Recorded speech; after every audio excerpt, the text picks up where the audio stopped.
सबैजनालाई प्रभु यीशु ख्रीष्टको नाममा जय मसीह। आजको सेवामा हामी तपाईहरु सबैलाई स्वागत गर्दछौँ अनि हामी अब स्तुति प्रशंसामा आराधनामा हामी प्रवेश गर्नेछौँ। यो समयमा हामी धेरै गाह्रो परिस्थितिहरूबाट गइरहेका छौँ।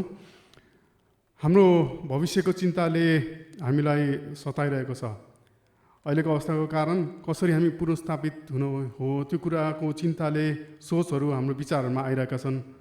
अनि धेरैजनाले यी कुराहरू विचार गर्न नसकेर सहन नसकेर हरेस खाएर आफ्नो जीवन पनि लिएका छन्।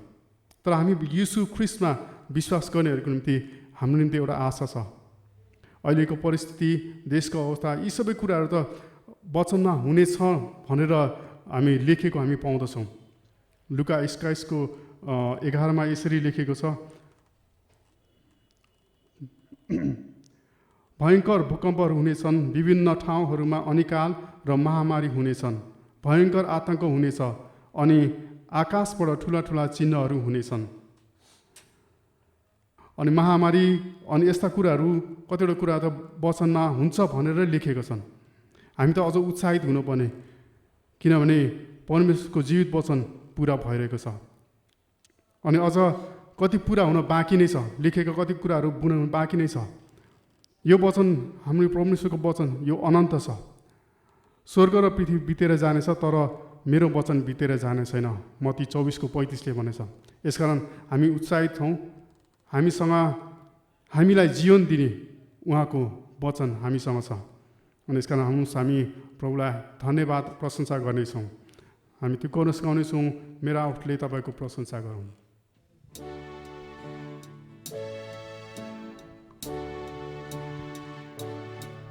मेरा ओठले तपाईँको प्रशंसा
हामी केही बेर चुपचाप रहनेछौँ अनि हामी परमेश्वरको वचनलाई हामी मनन गर्नेछौँ। म तपाईँहरूको सामु भजन सङ्ग्रह 9को 7 देखि 12 सम्म पढ्दैछु अनि यो वचनलाई हामी मनन गर्नेछौँ।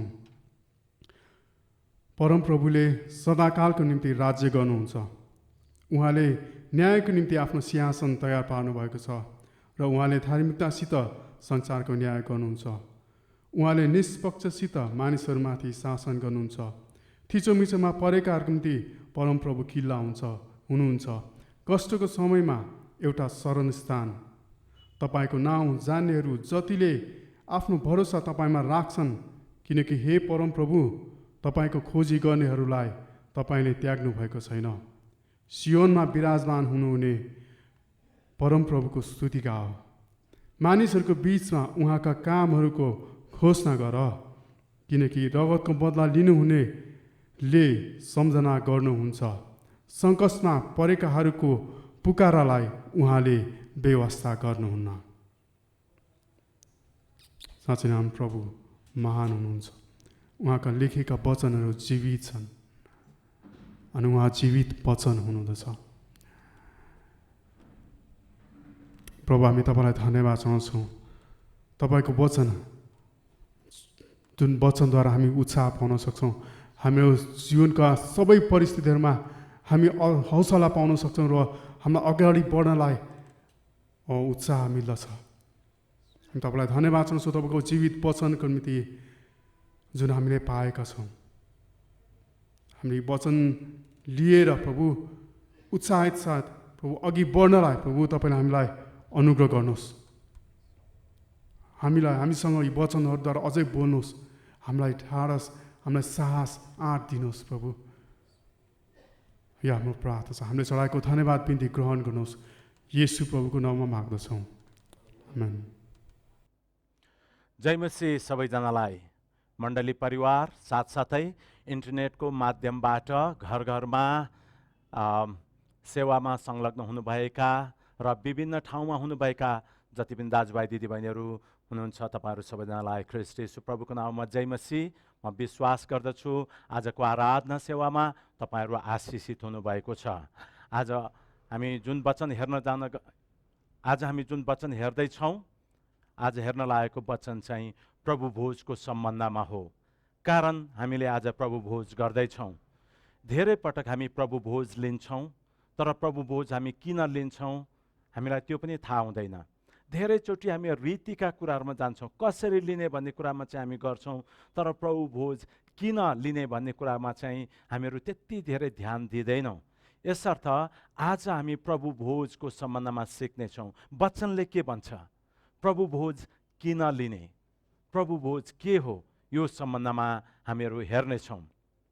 प्रभु भोज, जसलाई अङ्ग्रेजीमा लर्ड्स सपर पनि भन्दछ। सपर भन्नाले बेलुकीको खाना हो।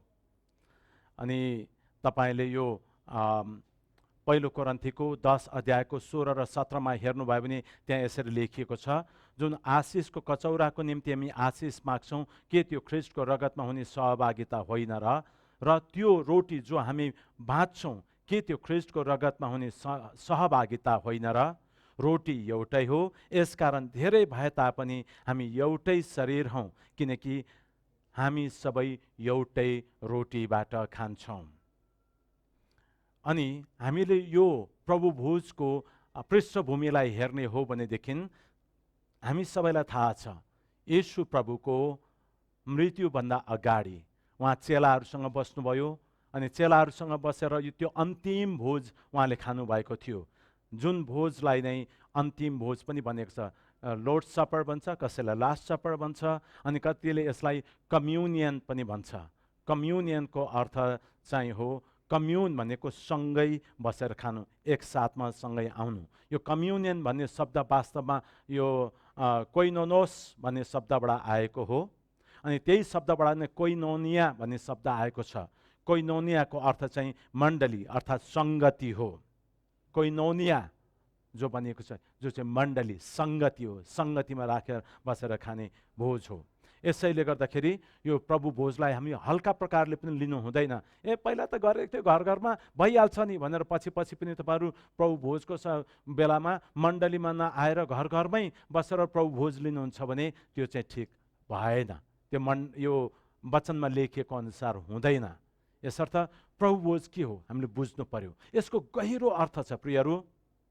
हामी विश्वासीहरूले यसलाई हल्का रूपले लिनु हुँदैन, यसलाई हल्का बनाउनु हुँदैन। प्रभु भोज भनेको केवल येशू प्रभुको मृत्यु, उहाँको पुनरुत्थानको सम्झना गर्ने त्यतिमा मात्र सीमित छैन। प्रभु भोजले हाम्रो उहाँप्रतिको समर्पणता, हामीहरूको उहाँप्रतिको भरोसा, उहाँप्रतिको भक्ति भन्ने कुरालाई पनि जनाउँछ। अनि त्यति मात्र पनि होइन, यो उहाँको आगमनसम्मै उहाँप्रति आशा राखेर जिउने अर्थात् आशावादी हुने कुरालाई पनि यसले बुझाउँछ। अनि यो मण्डलीले यो काम चाहिँ उहाँ नआउन्जेलसम्म गर्दै गर्नुपर्ने हो। वास्तवमा प्रभु भोजको सुरुवात प्रभु येशू आफैले गर्नुभयो र उहाँले आज्ञाको रूपमा दिनुभयो। अघि मैले भने नि, उहाँले त्यो अन्तिम भोज जसै उहाँले खानुभएको थियो चेलाहरूसँग बसेर, अनि त्यतिखेर उहाँले यो आज्ञाको रूपमा दिनुभएको हो। पहिलो कोरिन्थीको हामी 11 अध्याय त्यसको 23 देखि हेऱ्यौँ भनेदेखि हामी त्यो देख्न सक्दछौँ। पहिलो कोरिन्थी 11 को 23 देखि हामी 32 समय हामीहरू पढ्नेछौँ, तर हामी त्यसको एउटा खण्डलाई विशेष गरिकन हामी हेर्नेछौँ। पहिलो कोरिन्थीको 11 अध्याय 23 देखि, किनकि प्रभुबाट मैले जे पाएँ सो तिमीहरूलाई सुम्पिदिएँ, अर्थात् जुन रात उहाँ पक्राउ पर्नुभयो त्यो रात प्रभु येशूले रोटी लिनुभयो र धन्यवाद दिनु भएपछि उहाँले त्यो भाँच्नुभयो र भन्नुभयो, यो तिमीहरूको निम्ति मेरो शरीर हो, यो मेरो सम्झनाको निम्ति गर। त्यसै गरी खाएपछि उहाँले कचौरा लिएर यसो भन्नुभयो, यो कचौरा मेरो रगतमा भएको नयाँ करार हो, जहिले जहिले तिमीहरू यो पिउँछौ मेरो सम्झनामा यो अक्सर गर्ने गर। किनभने जहिले जहिले तिमीहरू यो रोटी खान्छौ र यस कचौराबाट पिउँछौ, उहाँ नआउन्जेल तिमीहरू प्रभुको मृत्युको घोषणा गर्दछौ। यसकारण जसले अयोग्य रीतिले प्रभुको रोटी खान्छ कि प्रभुको कचौराबाट पिउँछ, त्यो मानिस प्रभुको शरीर र रगतलाई अपवित्र तुल्याएकोमा दोषी ठहरिनेछ। हरेक मानिसले आफूलाई जाँचोस् अनि मात्र त्यसले रोटी खाओस् र कचौराबाट पियोस्। किनकि प्रभुको शरीरलाई नचिनिकन जसले खान्छ र पिउँछ त्यसले त्यो खाएको र पिएको कारणले आफूमाथि दण्ड ल्याउँछ। यसै कारण तिमीहरूमध्ये धेरैजना दुर्बल र रोगी छौ र कतिजना चाहिँ मरिसकेका छन्। तर हामी साँच्चै आफैले आफैलाई जाँचेका छौँ भने हामी न्यायमा पर्ने छैनौँ। तर जब प्रभुले हाम्रो न्याय गर्नुहुन्छ तब हामीलाई ताडना दिनुहुन्छ ताकि संसारसँग हामी दोषी नठहरियौँ। आमेन। प्रियहरू, यो प्रभु भोजको सम्बन्धमा हामीले हेर्दै गर्दाखेरि यो रोटी र कचौरालाई हामीले हल्का रूपले लिन मिल्दैन। बुझ्नुभयो? हामीले रोटी अनि कचौरा लिने कुरालाई हल्का रूपले लिन मिल्दैन। रोटी के हो, कचौरा के हो, हामीले सिक्नु आवश्यक छ। हुन त हामीहरूकोमा कतिचोटि मान्छेहरू झुक्किन्छन् प्रभु भोज भन्दाखेरि पहिलोचोटि आएको मान्छे ओहो यिनीहरूले 84 व्यञ्जन बनाउँछन् कि धेरै कुरा हुन्छ कि भन्ने पनि लाग्छ। कसैले मैले भनेको सुनेको थिएँ, प्रभु भोज भनेर बसेको त के किन भनेको त सानो कचौरामा अलिकति जुस दिने रहेछ, सानो रोटीको टुक्रा दिने रहेछ, त्यसैलाई पो भोज भन्दो रहेछ। अनि प्रभुलाई नचिन्नेहरूको लागि त्यति मात्रै हो। तर प्रियहरू, हामीहरूको लागि त्यो सानो टुक्रा रोटी र कचौराको धेरै ठुलो अर्थ राख्दछ। यसैले हामी हेर्नेछौँ कचौरा यो के हो, रोटी के हो, कचौरा के हो, हामी हेर्नेछौँ। पहिला हामी रोटी के हो यो हेर्नेछौँ। त्यहाँ अघि हामीले पढ्दै थियौँ नि, प्रभुले भन्नुभएको 24 पदमा धन्यवाद दिनुभएपछि उहाँले त्यो बाँच्नु भएर भन्नुभयो, यो तिमीहरूको निम्ति मेरो शरीर हो। रोटीले ख्रिस्ट येशूको शरीरको प्रतिनिधित्व गर्दछ। योहन्ना 6 अध्यायमा हेर्नुभयो भने तपाईँले पढ्न पाउनुहुन्छ। त्यहाँ त्यो पुरा 6 अध्यायभरि नै त्यहाँ धेरै मानिसहरूलाई खान दिएको कुराहरू देख्दछौँ अनि मानिसहरूले खाने कुराको मात्र सम्झना गरेको कुरा देख्दछौँ। अनि प्रभुले त्यहीँबाट नै चेलाहरूलाई सिकाउनु भएको छ रोटीको सम्बन्धमा। अनि धेरै ठाउँमा येशूले भन्नुभयो जीवनको रोटी म नै हुँ। 35 पदमा 6 अध्यायको 35 पदमा येशूले तिनीहरूलाई भन्नुभयो जीवनको रोटी म हुँ, म कहाँ आउने भोकाउने र म माथि विश्वास गर्ने कहिले तिर्खाउने छैन। त्यसै गरिकन 6 अध्यायको 41 पदमा पनि उहाँले भन्नुभयो यहुदीहरू उहाँको विरुद्धमा गनगनाउन लागे, किनभने उहाँले भन्नुभयो स्वर्गबाट ओर्ल्याएको रोटी म नै हुँ। अनि 48 पदमा जीवनको रोटी म जीवनको रोटी हुँ। 50 पदमा स्वर्गबाट ओर्लिया आउने रोटी यही हो, जसले यो खान्छ त्यो मर्ने छैन। अनि त्यहाँ अलिक तलहरू पनि भनिएको छ, अनि त्यो चाहिँ मेरो देह हो भनेर पनि उहाँले त्यो भन्नुभएको छ। म यसलाई अलिकति मैले छोटो गरेर भन्न खोजेको छु। 51 पदमा स्वर्गबाट ओर्ले आएको रोटी म नै हुँ, कसैले यो रोटी खायो भने त्यो सधैँभरि जिउनेछ, र जुन रोटी म संसारको निमित्त माफ गर्नुहोस्, मैले यो पढेको राम्रो हुन्छ, मैले यहाँ टिपिराखेकोमा अलिकति काटिएको छ, त्यसैले म 6 अध्यायको 50-51 पद फेरि पनि म पढ्न गइराखेको छु। 50 र 51 पद यहाँ के भनेर लेखेको छ, म 48 देखि पढ्छु।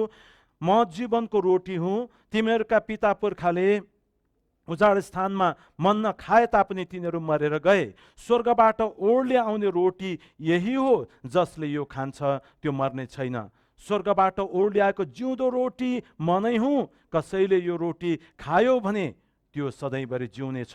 जुन रोटी म संसारको जीवनको लागि दिन्छु त्यो चाहिँ मेरो देह हो। देख्नुहुन्छ प्रियहरू, येशूले भन्नुभयो रोटीको सम्बन्धमा मैले दिन लागेको रोटी चाहिँ मेरो शरीर चाहिँ खाने कुरा हो। त्यसको मतलब चाहिँ येशूले अलिकति काटेर ल खा तँलाई यो, यताको काटेर ल तँलाई यो भनेर भन्नुभएको होइन। त्यो बुझ्नुहुन्छ, उहाँले त्यो एउटा चित्रको रूपमा भन्नुभएको। उहाँले गर्न लाग्नुभएको के थियो भनेदेखि आफ्नो शरीरलाई उहाँले तोड्दै हुनुहुन्छ। आफ्नो मृत्युको त्यो एउटा चित्र हो, एउटा चित्र त्यो हो। दोस्रो चित्र चाहिँ के हो भनेदेखि नि उहाँले आफ्नो शरीर तोडेर तपाईँ र मलाई आफ्नो शरीर बनाउने।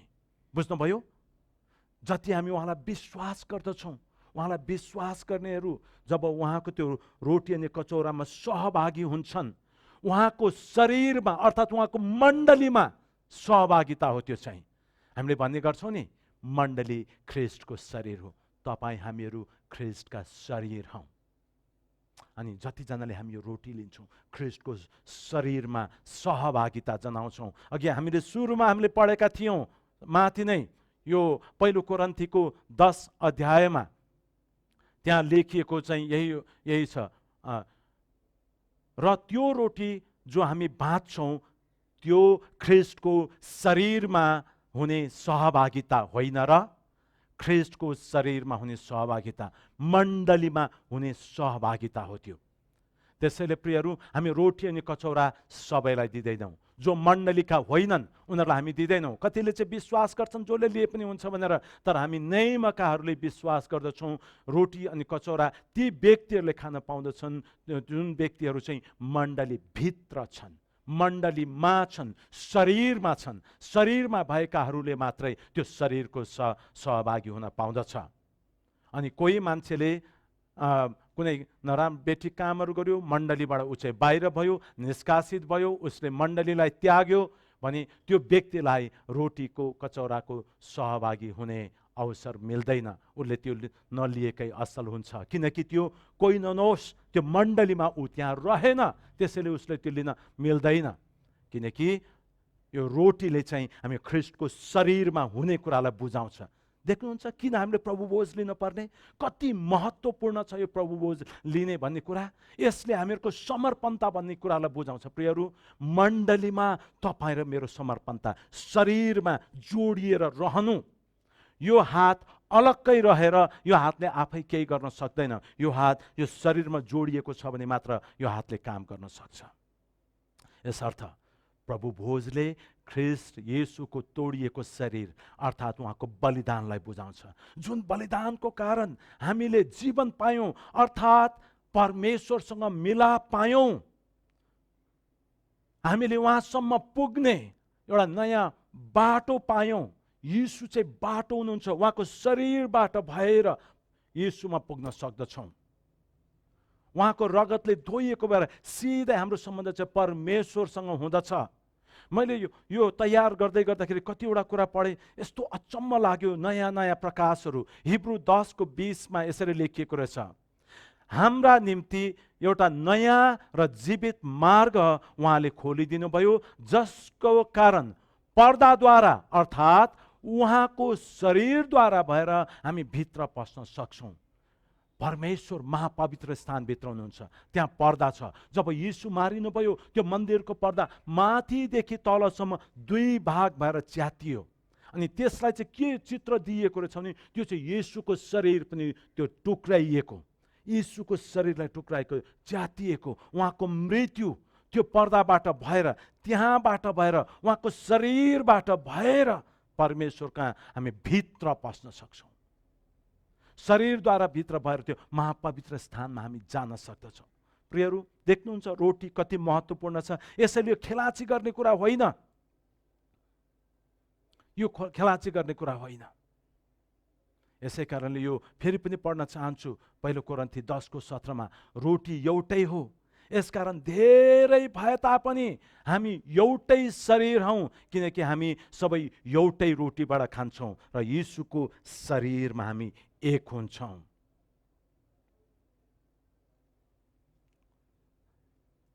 अब यो रोटीको सम्बन्धमा भयो।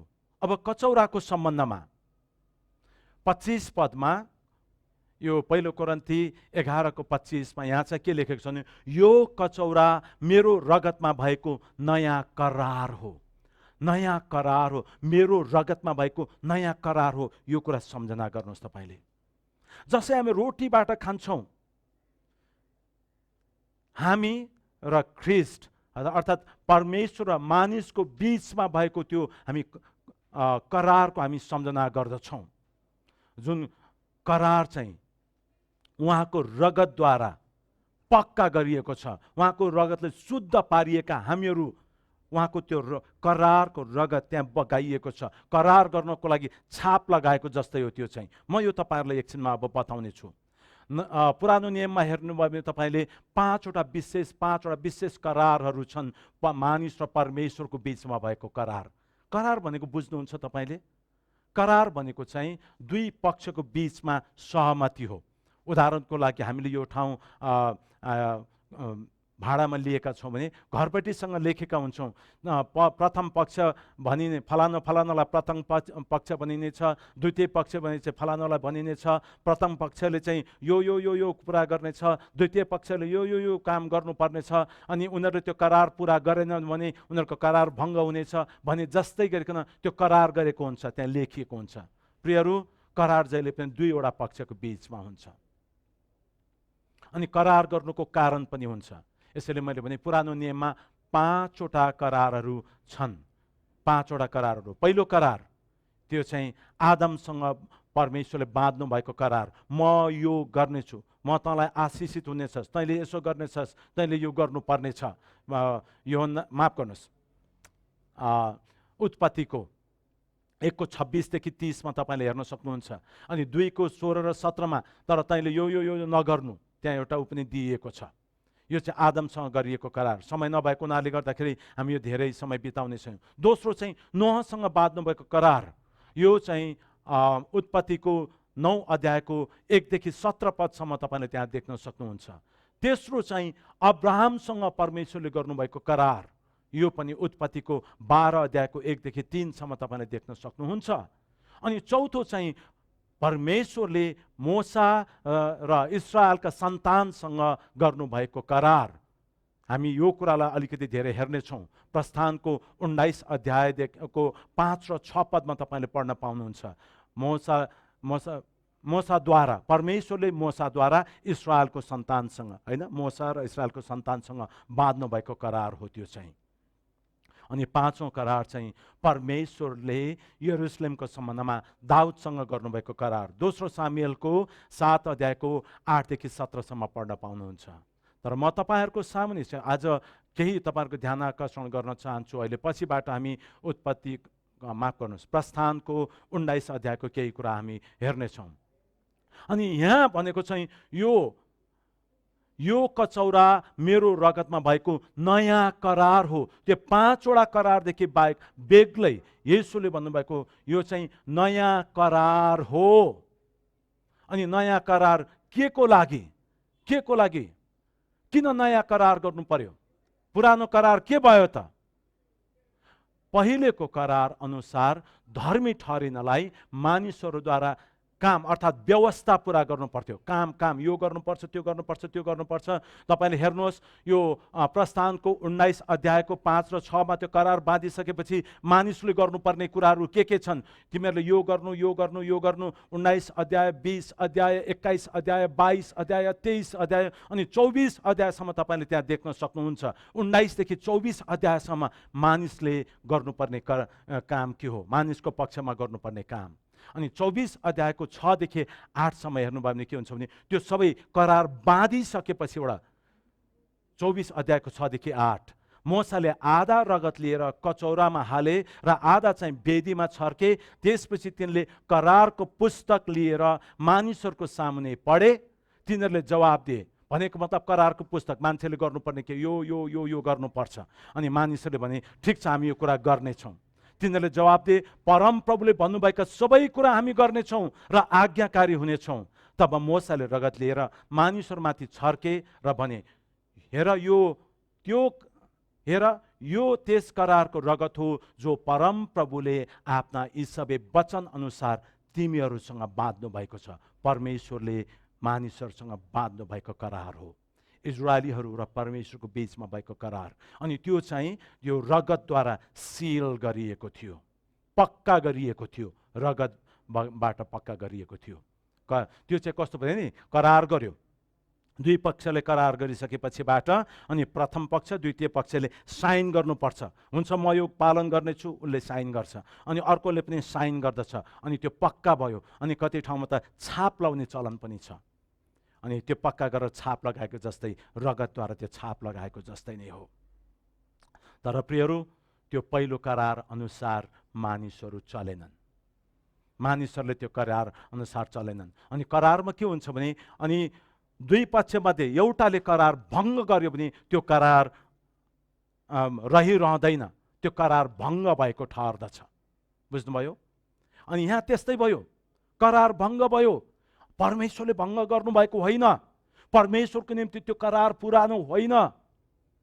उहाँले नयाँ करार दिनुभएको चाहिँ परमेश्वरले त्यो रद्द गर्नुभएको होइन, परमेश्वरले उल्लङ्घन गर्नुभएको होइन। उहाँले कहिले पनि उल्लङ्घन गर्नुहुन्न। उहाँले जे गर्छु भन्नुहुन्छ उहाँले पक्का गर्नुहुन्छ। तर मानिसहरूले चाहिँ त्यो कुरा भङ्ग गरे। पहिलेको करार अनुसार मानिस चलेनन्, उनीहरूले त्यो करार भङ्ग गरिदिए। अनि करार भङ्ग गरेको कारणले गर्दाखेरि परमेश्वरले मानिसलाई त्यागिदिनु भयो। वास्तवमा मानिसले परमेश्वरलाई त्यागेका हुन्। हामीले मण्डलीमा पनि भन्ने गर्छौँ, मण्डलीमा तपाईँले अनुशासनमा बस्नु भएन, मण्डलीको नियममा बस्नु भएन भनेदेखि तपाईँले अनुशासन भङ्ग गर्नुभयो भने तपाईँ मण्डलीदेखि बाहिर हुनुहुनेछ, हामीले भन्ने गर्छौँ। वास्तवमा मण्डलीले निकाल्ने होइन, त्यो मानिसले मण्डलीमा गरेको करार भङ्ग गरेको कारणले ऊ मण्डलीबाट बाहिर भएको अवस्था हो। त्यस्तै नै यहाँ पनि मानिसहरूले परमेश्वरसँगको त्यो करार उनीहरूले पुरा गरेनन्। अनि उनीहरूले परमेश्वरलाई त्यागे। परमेश्वरले नगर भनेको कुरा सबै गरे, गर भनेको कुरा गरेनन्। यसै कारणले गर्दाखेरि मानिस र परमेश्वरको बीचको करार भङ्ग भयो। यसै कारणले परमेश्वरले मानिसहरूको लागि एउटा अर्को नयाँ करार दिनु पर्यो, किनकि परमेश्वर दयालु हुनुहुन्छ, परमेश्वर करुणामय हुनुहुन्छ, परमेश्वर एकदमै वास्ता गर्ने परमेश्वर हुनुहुन्छ।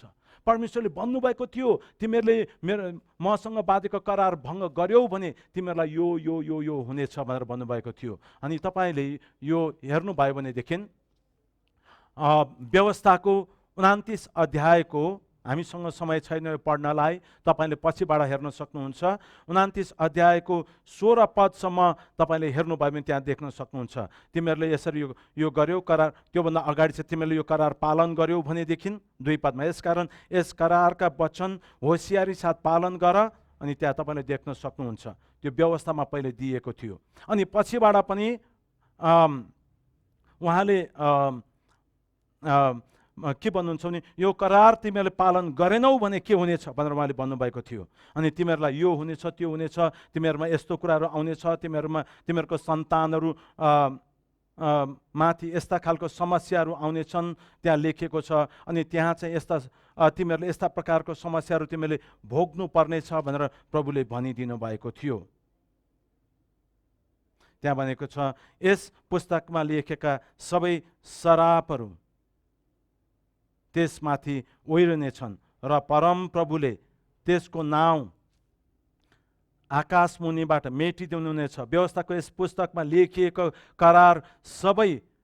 करारका सबै श्रापहरू परम प्रभुले त्यसलाई इस्राएलीहरूका सबै कुलबाट विनाशको निम्ति ल्याउनुहुनेछ। तिमीहरूका पछि आउने सन्तान र सुदूर देशबाट आएका परदेशीहरूले तिनीहरूको देशमाथि आएका विपत्तिहरू, रोगहरू देख्नेछन्। परम प्रभुले आफ्नो डरलाग्दो रिसमा सदोम र गमोरा र अदमा र सबोइमालाई ध्वस्त गर्नु भए जस्तै समस्त देश गन्धक र नुन जलेको खाक मात्र हुनेछ। अनि यहाँ अझ थुप्रै कुराहरू छन्, म पढ्दिनँ। त्यहाँ लेखेको कुरा चाहिँ सबै प्रकारको विपत्तिहरू त्यसमाथि उहाँले ल्याउनु हुनेछ। तिनीहरूमाथि सबै प्रकारको रोगहरू उहाँले ल्याइदिनु हुनेछ। यहाँ अरू ठाउँमा पनि तपाईँले हेर्दै जानुभयो भने तपाईँले त्यहाँ देख्न सक्नुहुन्छ। सबै प्रकारको विपत्ति, सबै प्रकारको रोगहरू ल्याइदिनु हुनेछ त्यो करार पालन नगरेको अवस्थामा। तर प्रियहरू, परमेश्वर अनुग्रही कृपालु हुनुहुन्छ। उहाँले नाश गर्ने विचार गर्नु भएन, उहाँले चाहिँ वास्ता गर्नुभयो र उहाँले प्रतिज्ञा दिनुभयो। यर्मिया 31 को तपाईँले 31 देखि 33 सम्म हेर्नुभयो भने तपाईँले त्यहाँ देख्न सक्नुहुन्छ। परम प्रभु भन्नुहुन्छ, ती दिन आउनेछन् जब इस्राएलको घरानासँग र यहुदाको घरानासँग म एउटा नयाँ करार स्थापना गर्नेछु। तिनीहरूका पिता पुर्खासँग मैले बाँधेको करार जस्तो यो हुने छैन। जब मैले तिनीहरूलाई हातमा समातेर मिश्र देशबाट डोर्याएर ल्याएको थिएँ, परम प्रभु भन्नुहुन्छ, तिनीहरूले मेरो करार भङ्ग गरे, यद्यपि म तिनीहरूको पिता थिएँ। परम प्रभु भन्नुहुन्छ, ती दिनपछि म इस्राएलको घरानासँग यो करार बाँध्नेछु र तिनीहरूको मनमा मेरो व्यवस्था राखिदिनेछु र तिनीहरूको हृदयमा त्यो लेखिदिनेछु र तिनीहरूका परमेश्वर हुनेछु र तिनीहरू मेरा प्रजा हुनेछन्। त्यही कुरा एजेकियलको 36 को 26 र 27, म तिनीहरूलाई एउटा नयाँ हृदय दिनेछु र तिनीहरूभित्र नयाँ आत्मा हालिदिनेछु। तिमीहरूबाट ढुङ्गाको हृदय निकालेर म त्यसको सट्टामा तिनीहरूलाई मासुको हृदय दिनेछु। अनि म मेरो आत्मा तिनीहरूमा हालिदिनेछु। तिनीहरूलाई मेरो विधि पालन गर्ने र मेरो नियम होसियारी साथ मान्ने तुल्याउनेछु। यही कुरा एजेकियलको 11 को 19 र 20 पनि तपाईँले पढ्न पाउनुहुन्छ। देख्नुहुन्छ, पहिलो करार ढुङ्गाको पाटीमा लेखिएको थियो, ढुङ्गाको पाटीमा लेखेर दिइएको थियो। तर मानिसले त्यो ढुङ्गाको पाटीमा लेखेको करारलाई भङ्ग गरे। पहिलो त अझ फुटाइएको थियो, अर्को पनि लेखेर दिए, त्यो सिल गरिएको थियो। अनि त्यो उनीहरूले पालन गर्न सकेनन्। अनि प्रभुले के भन्नुहुन्छ भने, अब त्यो ढुङ्गाको चाहिँ म हटाइदिनेछु। तिमीहरूबाट ढुङ्गाको हृदय निकालेर म तिमीहरूलाई मासुको हृदय दिनेछु। अनि प्रभुले भन्नुभएको चाहिँ म तिमीहरूको हृदयको पार्टीमा, यो नयाँ करार अनुसार म तिमीहरूको हृदयको पार्टीमा मेरो वचन हालिदिनेछु, तिमीलाई पालन गर्ने तुल्याउनेछु। देख्नुहुन्छ, नयाँ करार छ त्यो हो।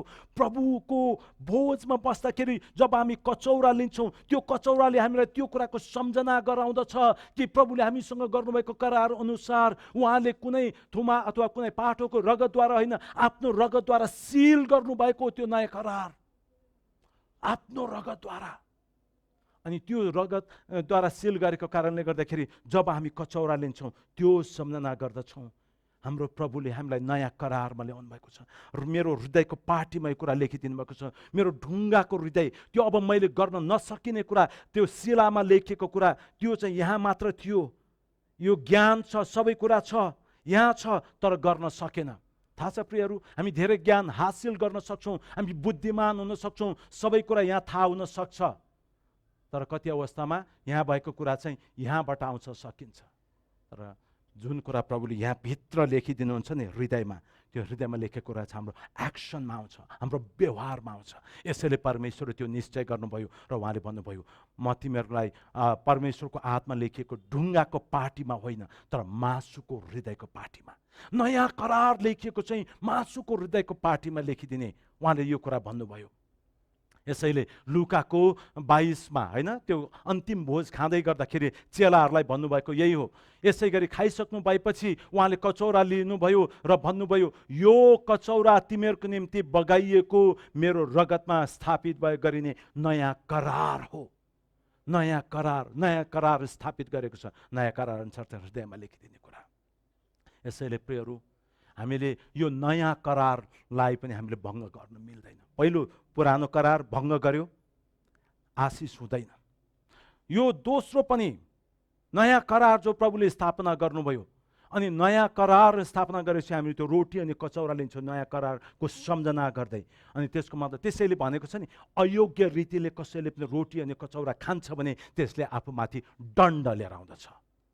पहिलो कोरिन्थी 11:27मा यसकारण अयोग्य रीतिले प्रभुको रोटी खान्छ कि प्रभुको कचौराबाट पिउँछ, त्यो मानिस प्रभुको शरीर र रगतलाई अपवित्र तुल्याएकोमा त्यो दोषी ठहरिनेछ।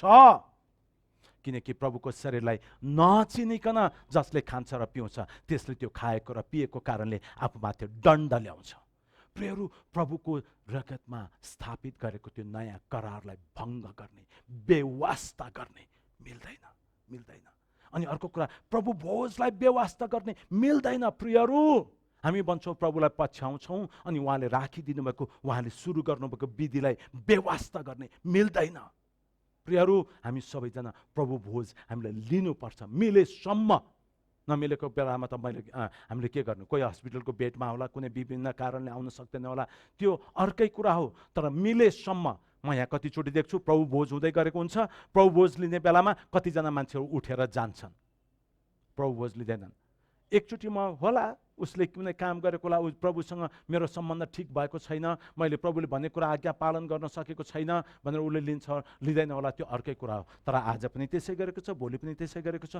प्रभुको शरीरलाई बेवास्ता गर्नु, म त्यो नयाँ करार अनुसार जिउन चाहदिनँ भनेको त्यो चाहिँ, बुझ्नुभयो? त्यो मेरो हृदयको पार्टीमा लेखिदिएको नयाँ करार छ नि, हृदयमा भएको कुरा चाहिँ गरिन्छ। म यो गर्नेछु, म यीशुमा विश्वास गर्नेछु। प्रभुले नयाँ करार अनुसार सबै कुरा उहाँले हाम्रो लागि गरिदिनु भएको छ, तर हामी चाहिँ विश्वासद्वारा जिउनु पर्ने, हामीले गरेको पाप र अधर्मबाट हामी फर्किनु पर्ने, त्यो चाहिँ हो।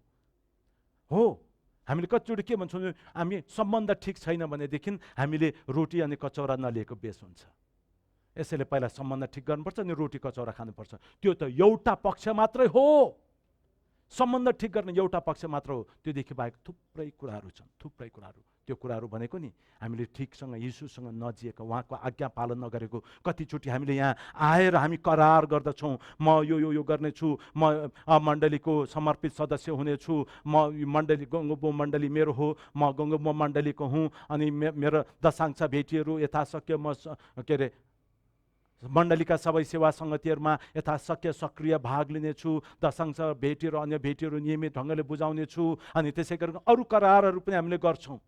प्रियहरू, हामीले गरेको करार हामीले पुरा गर्नुपर्छ, बुझ्नुभयो? प्रभुसँग खेलबाड नगर्नुहोस्, बिन्ती छ खेलबाड नगर्नुहोस्, किनकि प्रभुले त्यो करार अब हामीहरूको हृदयको पाटीमा लेखिदिनु भएको छ र पक्का गरिदिनु भएको छ। प्रियहरू, यसैले भनेको चाहिँ हिब्रू 10 अध्यायको 29 पदमा, तिमीहरू आफै विचार गर, परमेश्वरको पुत्रलाई खुट्टा मुनि कुल्चने, आफूलाई अपवित्र तुल्याएको करारको रगतलाई अपवित्र बनाउने र अनुग्रहका आत्मालाई अपमान गर्ने चाहिँ झन् कति बढ्ता कडा दण्डको योग्य ठहरिने छ। प्रियहरू, हामीले यसलाई बेवास्ता नगरौँ। आज हामी जसै प्रभु भोज लिन लागेका छौँ, त्यो रोटी अनि त्यो कचौरा हामी जसरी लिनेछौँ, हामी भित्रदेखि नै त्यो करारको सम्झना गरेर लिनेछौँ। तपाईँ र मैले गरेका कुराहरूमा, प्रतिज्ञा गरेका कुरामा कहीँ हामी चुकेका छौँ भने प्रभुलाई भनौँ, प्रभु म आज ठिक गर्न चाहन्छु, म तपाईँसँग करार बाँच्छु। फेरि मेरो हृदयदेखि नै तपाईँ रोटी खानु र कचौरा पिउनुभन्दा अगाडि प्रभुसँग तपाईँले निश्चय गर्नुहोस् र भन्नुहोस्, प्रभु म मेरो करार म पुरा गर्नेछु। प्रभुलाई तपाईँले भन्नुहोस्। आउनुहोस् हामीले प्रार्थना गरौँ। यसरी प्रार्थना गर्दै गर्दाखेरि तपाईँले प्रभुलाई भन्नुहोस्, प्रभु मैले गरेको करार म पुरा गर्न चाहन्छु। तपाईँको शरीरलाई म बेकामा तुल्याउन चाहदिनँ। प्रभु म आफैलाई अपवित्र तुल्याइकन तपाईँको शरीर र तपाईँले बगाउनु भएको करारको त्यो रगतको कुरालाई म खेलाची रूपमा लिने छैन। प्रभुलाई भन्नुहोस् तपाईँले, अनि प्रभुलाई भन्नुहोस्, प्रभु म पुरा गर्न चाहन्छु, किनकि तपाईँले मेरो हृदयको पाटीमा लेखिदिनु भएको छ। पुरानो करार ढुङ्गाको पाटीमा, अनि मानिसले पुरा गर्न सकेनन्। प्रभुलाई भन्नुहोस्, प्रभु मबाट त्यो ढुङ्गाको हृदय तपाईँले हटाइदिनुहोस्। अब मेरो हृदयको पाटीमा लेखिदिनुहोस्, ताकि म तपाईँले भन्नुभएको कुरा म पुरा गर्न सकौँ। जस्तै तपाईँ रोटी लिनुहुन्छ, कचौराबाट पिउनुहुन्छ, तपाईँ आज यति धेरै आशिषित हुनुहुनेछ, किनकि त्यो रोटी अनि कचौराद्वारा तपाईँ प्रभुको शरीरमा एक हुनुहुनेछ, उहाँको मण्डलीमा एक हुनुहुनेछ। उहाँले दिनुभएको आज्ञा पालन गरेर तपाईँले प्रभु येशूलाई प्रसन्न तुल्याउनुहुन्छ, किनकि उहाँले आज्ञा दिएर जानुभएको हो। जसै रोटी र कचौरा लिनुहुन्छ, प्रियहरू प्रभुलाई धन्यवाद भन्नुहोस्, प्रभु तपाईँले मलाई तपाईँको शरीरमा एक गराउनु भएको छ, धन्यवाद। प्रभु हामी तपाईँलाई धन्यवाद चढाउँदछौँ तपाईँको वचनको लागि। वचनदेखि हेऱ्यौँ कति गहन छ प्रभु। यो रोटी अनि कचौरा लिने कुरा यो खेलाची कुराहरू होइन रहेछ प्रभु। यो त नयाँ करारको निमित्त तपाईँले स्थापना गर्नुभएको यो विधि हामी कसरी लिनु भन्दा पनि प्रभु किन लिने भन्ने कुरा तपाईँले हामीलाई अब बुझाइदिनु भएको छ वचनद्वारा, धन्यवाद। अनि प्रभु हामी यो नयाँ करार अनुसार हामीले गर्नुपर्ने काम हामी गर्न चाहन्छौँ, सहायता गर्नुहोस्। तपाईँको अनुग्रहमा यो गर्न सक्ने तपाईँले हामीलाई तुल्याइदिनुहोस्, धन्यवाद। प्रभु आज हामीलाई यो रोटी अनि कचौराको सम्भागी तपाईँले बनाउँदै हुनुहुन्छ, धन्यवाद चढाउँदछौँ। सबै धन्यवाद बिन्ती प्रार्थना सुनिग्रहण गर्नुहोस्, कारण सबै कुराहरू माग्दछौँ हामीलाई प्यार गर्नुहुने हाम्रा मुक्तिदाता येशू प्रभुको नाउँमा, आमेन। अब आशीर्वाद, अब हाम्रा प्रभु येशू ख्रीष्टको अनुग्रह, परमेश्वर पिताको प्रेम, पवित्र आत्माको सङ्गति अनि सहभागिता तपाईँ हामीहरू सबैजनासँग आज भोलि अनि उहाँ नआउन्जेल सदा सर्वदा बनिरहन्, आमेन। सबैजनालाई जय मसीह। जय मसीह।